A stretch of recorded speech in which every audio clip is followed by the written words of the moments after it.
Good afternoon, everybody. Finally made it back out to the garage. It's been about a week.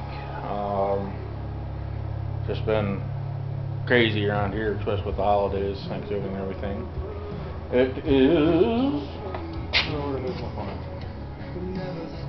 28th of November, about 2 o'clock in the afternoon.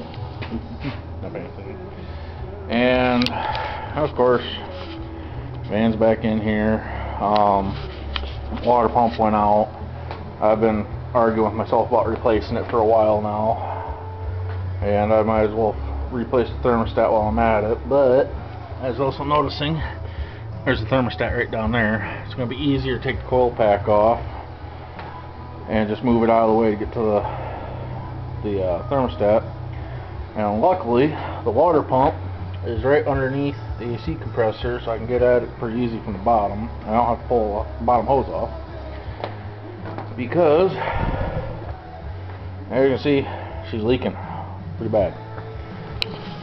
And got to thinking about it, kind of funny. Every time I've been in the van, never had a problem with it. Let somebody else use it, roommates take it to work or something, it breaks.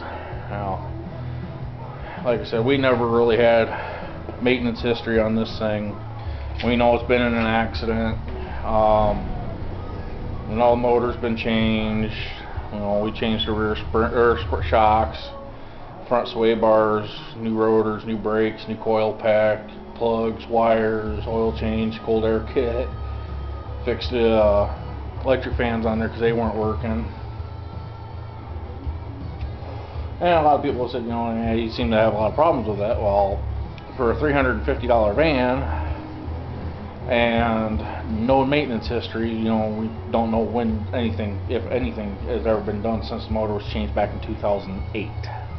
And the only reason I know the motor was changed is because I actually found registration from back then from the construction company that used to own it from brand new. So, and then they parked it after the accident, which is how all that damage happened. Yeah, when she got it, she drove it around for a couple of months, and then fuel line broke, and she thought it was fuel pump, and I ended up fixing it for $11.50. So, let's see what else. Oh, got a new sticker in. Scott's Garage. So I'm gonna get that hung up. Wrote a nice little note on the back of it. Thank you very much. That's gonna go. I actually think I'm gonna start second row right up there next to VW Darren and Tim's Beetle. That's where that one's gonna go. But another reason I haven't been out here much is because of the temperature. And as you can see, I still don't have plastic up yet, which I gotta go get this weekend. Let's see, last night it got down to 11 degrees. Night before it was down to 7. And yesterday's temperature never broke 20. Today it's 33 out. And all I've got right now is that one little heater trying to warm up where I'm going to be laying. And of course I knocked over. Oops. My bad. But this got left out here a couple days ago. And you see there's something in it. Hey, it's frozen. That's how cold it's been. Another thing I gotta do is I gotta pull this big TV out. Big, huge frickin' TV. I'm gonna double check that it works. This TV right here is getting replaced, hopefully this weekend. There's no RCA jacks on it, and I don't have anything to convert my stuff from RCA to coax, so just I got found a deal and getting 2 TVs for 20 bucks. So one's 27, one's 21. Let's see. As you see, this thing's been sitting for about a week now, covered in dust and dirt and blah blah blah. And I don't even know if the battery's up to charge with it being as cold as it's been. And my overhead lights aren't even all the way on yet. Dang, I really didn't move that. And let's see, had to borrow a battery charger because I don't have one yet from a friend of mine to get the roommate's car going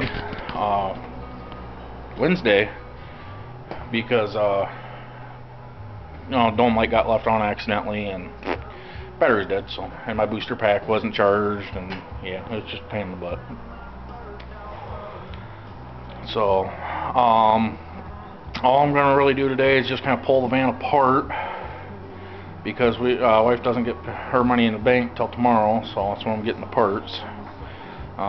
Thermostat, gasket, water pump gasket, water pump and gasket, and antifreeze, because I mean this thing is bone dry.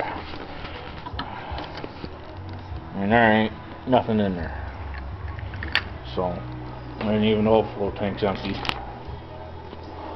So yeah, we've had some issues with it, but when we got it, it was like 216,000 miles on it, and now it's pushing 240,000 miles, and we just got it, what, June? I think it was June.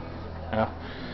So, and we just did an oil change on it 2 weeks ago, so, because we had that fuel issue, and that just ended up being, we thought it was fuel pressure regulator and maybe a stuck injector, and ended up being stuck injector, and back 3 spark plugs probably hadn't been changed since the motor had been put in, so they were shot and not even firing.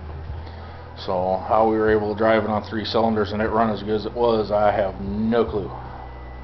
So, but yeah, otherwise, little 3.3 liter V6. It's been a heck of a good motor otherwise, but just it's got its quirks, and we're just trying to get everything ready for the winter. And let's see, surgery's January 30th. I gotta go up there the night before, for the people who haven't really seen my recent videos. I'm gonna set the camera up here so I don't have to keep holding it.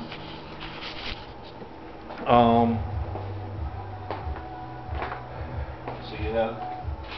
Basically what they're all doing is going in. It's basically one step below full knee replacement. They are replacing all the ligaments, all the tendons, the meniscus padding. They have talked about replacing the kneecap, but they won't know on that one until they actually get in, because MRI will only show so much. And for the ones who had MRI, they will know that, it'll show a lot of damage, but it won't show everything. They are also doing what basically a grinding on the bone, polishing it up from the bone graft, and drilling some holes in the bone so they can anchor everything, blah blah blah. Be up at the hospital probably from the 29th mid-afternoon to,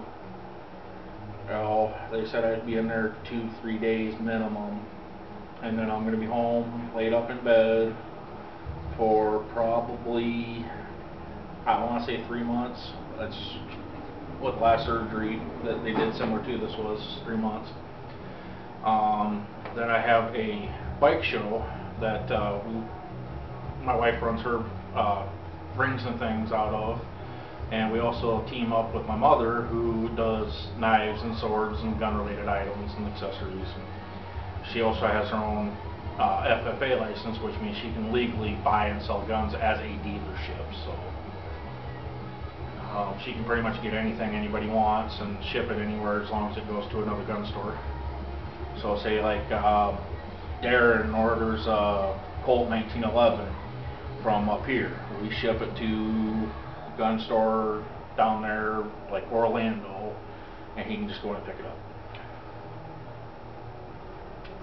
I don't think she can do out of the country, so people, Canada, England, Australia, sorry, can't sell you guns, but we can sell you knives and swords and other things, just the customs involved.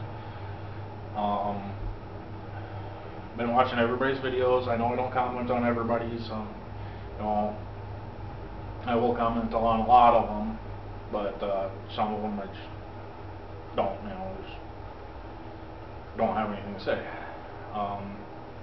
Family's doing good. Wife's still nursing the shoulder a bit. She's been doing her exercises and it's been getting better, so thank God for that. Had a few people wonder about my son, Alex, who was hit by a car back in August 18th, and he is doing absolutely great. He's going through the growing pains right now, the terrible tubes, so he's in the house right now. I didn't want to bring him out here with it being as cold as it is. I was just sitting here looking at the rafters and everything, and it's like, I gotta get this place sealed up. That's gonna be this weekend, a whole nother video. I'll do another one tomorrow of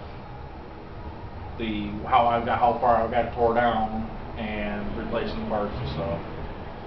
So,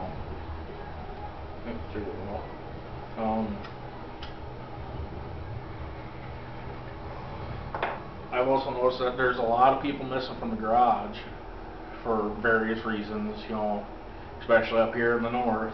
You know, I'm 3 miles from the Minnesota-Iowa border.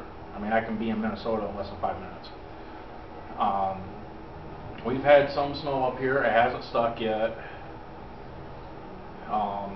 which thankfully it hasn't yet, because I'm not ready for it. The winter, you know, people with arthritis will know and can vouch for me. Cold sucks. As I said it right now, I mean, even with the open rafters, it's probably warmed up into the 40s in here. So I found a 25,000 BTU heater over in Mason City at a wholesale shop. $35. I've got it on hold for me until I can get over there and get somebody over there to pick it up for me. Also, some may notice, put the camera here so everybody can tell, I have new glasses. Got them yesterday, and so no more duct tape. And one thing I thought was pretty cool is they twist and they don't break. So probably shouldn't be wearing them, you know, not even having them 24 hours, not here working on a car already, but the other ones were so busted up and held together by duct tape and flimsy and falling off. I mean, they didn't even have nose pads. I've been wearing those glasses like that for, God, a year now. So it's time to get rid of them. But yep, that's about all I really got for right now. Like I said, I'm going to start pulling this van apart, so all I got to do tomorrow is put it back together and then fire it up, make sure she's going to run. Buying one of the paint guns off Ed the Kid. Gonna get that sent out hopefully Friday. He doesn't have a PayPal account, so we're going to send him a money order. So I was going to put this van up on jack stands, but this is pretty smooth concrete, if you can tell, and I just don't think my ramps are going to get the grip on the concrete to stay still. I think we'll just slide. So I'm just going to jack it up and put jack stands on it and do it right, do it safe. That's pretty much what anybody should do while working on a car. You're going to do it right the first time. Don't half-ass anything. You know, use your jack stands, use your ramps. You know, be safe about it. You know, we've had a lot of injuries and people down and out from that stuff, and you know, pushing themselves too hard trying to get stuff done, and it shouldn't be that way. We shouldn't have to kill ourselves to get stuff done. It's just amazing at the amount of guys in the garage that are dealing with injuries. It's astonishing. So people like Darren, VW Darren, you know, he's been through more crap than I have, and he's still working. So, and you know, he's talked about painting that firewall on his Nova Silver. I think that's actually a pretty good idea. I've seen a couple comments on that video saying, you know, silver pretty much goes with anything, and they're right. I don't know if I'd do it like a real light silver. I'd do it almost like a gunmetal gray or real dark silver or something like that. And that will go with literally anything. I know he's kind of been arguing with himself about paint colors, and everybody's been, you know, yellow, red, black, blah blah blah, white, you know, and me, I'm kind of partial to midnight blue, a real dark blue. It looks black at night, and you know, just got that beautiful dark blue color during the day in sunlight. So also, I do have more stickers on order. They have not come in yet. That's something else I got to pay for this weekend. So I got 20 more stickers coming, and I know it's kind of dark back here. I'm going to have a really big YouTube garage sticker made that's going to go pretty much dead center in the window, and you can pretty much see where the glow of my cigarette is, from about here to about there, and cover up. It's going to cover up about half the back window. So, and then wife's talked about having door tags made, because I do mobile repair service. I don't just work in my garage. I'll work pretty much anywhere. And she also wants to get door signs made for her business, so when we go to the bike show or something like that, you know, it's advertisement, you know. So I think I'm going to cut this off now, get my butt in gear. Now I got tunage going out here now, and I got kind of turned down for the video, so nobody can complain about copyright infringement. So y'all take care, have fun, stay warm if you're up here in the north especially, and we'll see you guys later. Bye.